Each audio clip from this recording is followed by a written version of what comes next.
Dakop ang 39 anyos na construction worker makalihis na makuha ni niligal na droga sa pigkasang operasyon sa Purok 1 Barangay Kamambugan Dait, Camarines Norte, alas 11:25 kasubangi. Pigbisto ang sospek na si alias Manong, may live-in partner sa rong construction worker as residente ka nasabing lugar. Nakuha sa posisyon kainian po ko mas o menos 12 gramo ng pigtutubo na shabu na may estimated value na 81,000 pesos. Sigun sa Dait Municipal Police Station, halimanindang pig-monitor ang suspect na pigkukonsiderar bilang high-value individual. May kaunting resistance, normal naman yan sa mga nahuhuli, pero manageable naman. Siyempre, yung mga nahuhuli, alam naman nila may illegal silang gawain, normal yan na magkaroon ng resistance. Basado sa impormasyon, dati nang nakulong ang sospek huli sa pagpapalakop asin paggamit ng illegal na droga. Nadakop siya kan pinagsararong pwersa kan Dait Municipal Police Station, Provincial Police Drug Enforcement Unit, Provincial Intervention Unit, Camarines Norte Maritime Police Station, asin Camarines Norte 1st Provincial Mobile Force Company.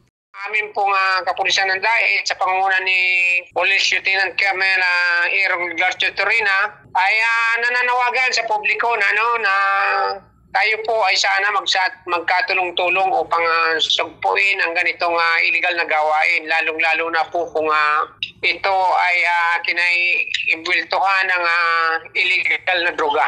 Sa presente, nasa kustodiya pa kan Dait MPS ang sospek at sinahampang sa kasong pagbalgar sa Akta Republika 9165 o pagbalgar sa Comprehensive Dangerous Drugs Act of 2002.